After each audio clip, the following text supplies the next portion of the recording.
Levítico, capítulo 25. O sétimo ano. O Senhor Deus falou com Moisés no monte Sinai e mandou que ele desse ao povo de Israel as seguintes leis.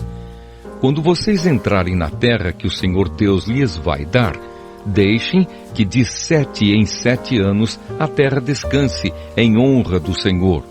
Durante 6 anos semeiem os seus campos, podem as parreiras e colham as uvas. Mas o 7º ano será um ano de descanso sagrado para a terra, um descanso dedicado a Deus o Senhor. Nesse ano ninguém semeará o seu campo, nem podará as suas parreiras. Ninguém colherá o trigo que crescer por si mesmo, nem podará as parreiras, nem colherá as uvas. Será um ano de descanso completo para a terra.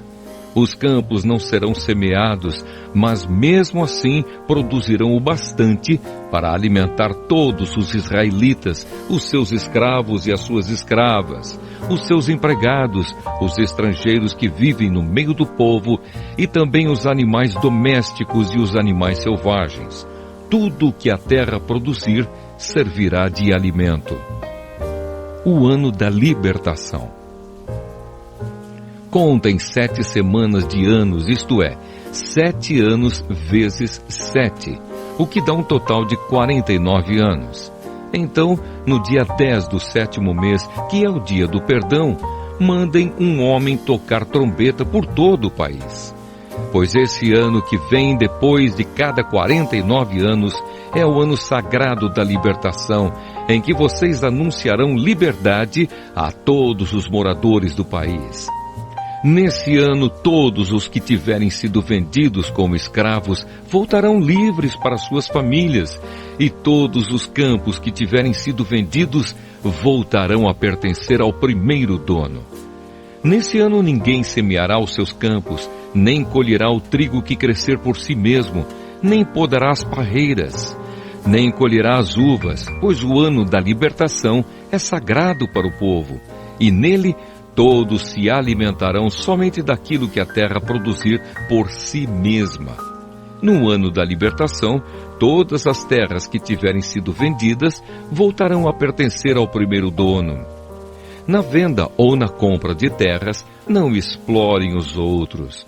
O preço será calculado na base do ano da libertação, pois o que se vende não são de fato as terras, mas as colheitas que elas produzem. Portanto, o comprador descontará do preço o número de colheitas desde o último ano da libertação.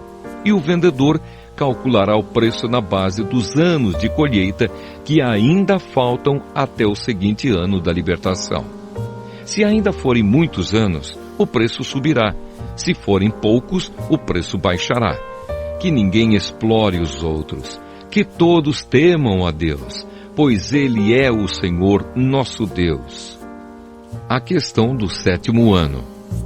Obedeçam a todas as leis e mandamentos de Deus para que vivam em segurança na terra que vai ser de vocês. Ela produzirá suas colheitas, haverá bastante comida para todos e todos viverão em segurança. Mas alguém é capaz de perguntar como é que haverá comida durante o 7º ano, quando ninguém vai semear nem fazer a colheita. A resposta é que Deus abençoará a terra e no 6º ano ela produzirá colheitas que serão suficientes para 3 anos. Quando vocês semearem os seus campos no 8º ano, estarão comendo daquilo que colheram no 6º ano. E haverá bastante para comerem até a colheita do 9º ano. Leis a respeito de propriedades. A terra é de Deus, portanto, ela não será para sempre daquele que a comprar. Deus é o dono dela, e para Ele nós somos estrangeiros que moram por um pouco de tempo na terra dele. Assim, quando um terreno for vendido, o seu antigo dono será o primeiro a ter o direito de tornar a comprá-lo. Se um israelita ficar pobre e precisar vender uma parte das suas terras, o seu parente mais chegado deve tornar a comprar o que ele vendeu. Mas, se ele não tiver um parente que compre as terras, é possível que mais tarde ele mesmo fique rico outra vez, podendo assim tornar a comprar o terreno que vendeu.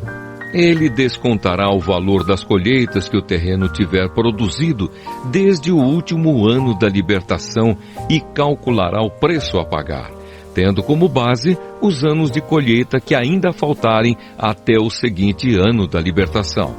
E assim ele será novamente o dono do terreno. Mas se ele não tiver o suficiente para tornar a comprar o terreno, então este ficará pertencendo ao comprador até o seguinte ano da libertação. Nesse ano, o terreno voltará a pertencer ao primeiro dono. Se um homem vender uma casa que fica numa cidade protegida por muralhas, ele terá o direito de tornar a comprar a casa até um ano depois da venda. Mas, se dentro de um ano ele não comprá-la, então ela pertencerá ao comprador e aos seus descendentes para sempre. Nem mesmo no ano da libertação a casa voltará a ser do primeiro dono. Porém, as casas que ficam em cidades sem muralhas são como os terrenos. O primeiro dono tem o direito de tornar a comprar a casa, e no ano da libertação ela volta a ser do primeiro dono. Os levitas têm sempre o direito de tornar a comprar as suas casas que ficam nas cidades onde moram. Mas, se um levita vender a sua casa numa dessas cidades e não tornar a comprá-la, então no ano da libertação a casa volta a ser dele, pois as casas das cidades onde os levitas moram serão sua propriedade permanente no meio do povo de Israel. Mas os campos em volta das cidades onde os levitas moram não podem ser vendidos. Eles pertencem aos levitas para sempre. Leis a respeito dos pobres. Se um israelita que mora perto de você ficar pobre e não puder sustentar-se, então você tem o dever de tomar conta dele. Ajude-o, como se ele fosse um estrangeiro que mora no meio do povo, a fim de que ele continue a morar perto de você. Não cobre juros sobre o dinheiro que você lhe emprestar. Respeite a ordem de Deus para que esse homem continue a morar perto de você. Não cobre juros sobre o que você lhe emprestar, nem tire lucro dos alimentos que você lhe vender. É isso que o Senhor, nosso Deus, nos manda fazer. Foi Ele quem nos tirou do Egito para nos dar a terra de Canaã e para ser o nosso Deus. Leis a respeito dos escravos. Se um israelita que mora perto de você ficar tão pobre que chega ao ponto de ter de se vender a você para ser seu escravo, não o faça trabalhar como escravo. Trate-o como se ele fosse um empregado ou um estrangeiro que mora com você. Ele trabalhará para você até o ano da libertação, e nesse ano ele e os seus filhos irão embora e voltarão para sua própria família e para as terras dos seus antepassados. Os israelitas são escravos do Senhor Deus que os tirou do Egito. Eles não deverão ser vendidos como escravos. Portanto, não os trate com crueldade, mas respeite a ordem de Deus. Se precisarem de escravos ou escravas, vocês poderão comprá-los dos povos vizinhos do seu país.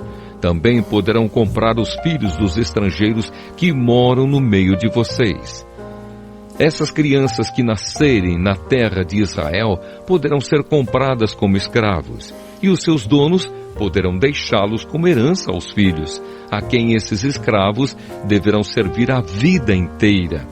Mas um israelita não pode ter outro israelita como escravo, nem pode tratá-lo com crueldade.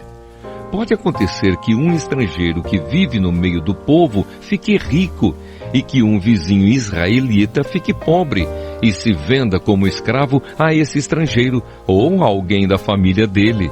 Nesse caso, depois de vendido, o israelita tem o direito de ser comprado de novo.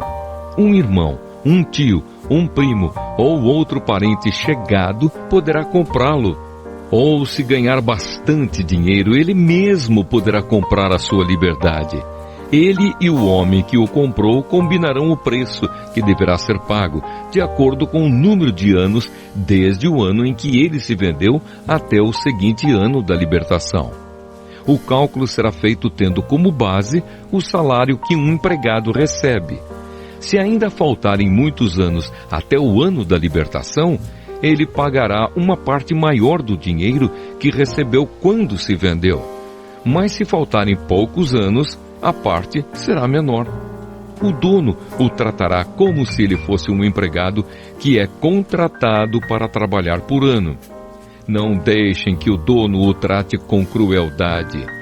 E se o homem não for libertado por nenhum desses modos, então no seguinte ano da libertação, ele e os seus filhos ficarão livres. Pois os israelitas são escravos de Deus, que os tirou do Egito. Ele é o Senhor, o Deus deles.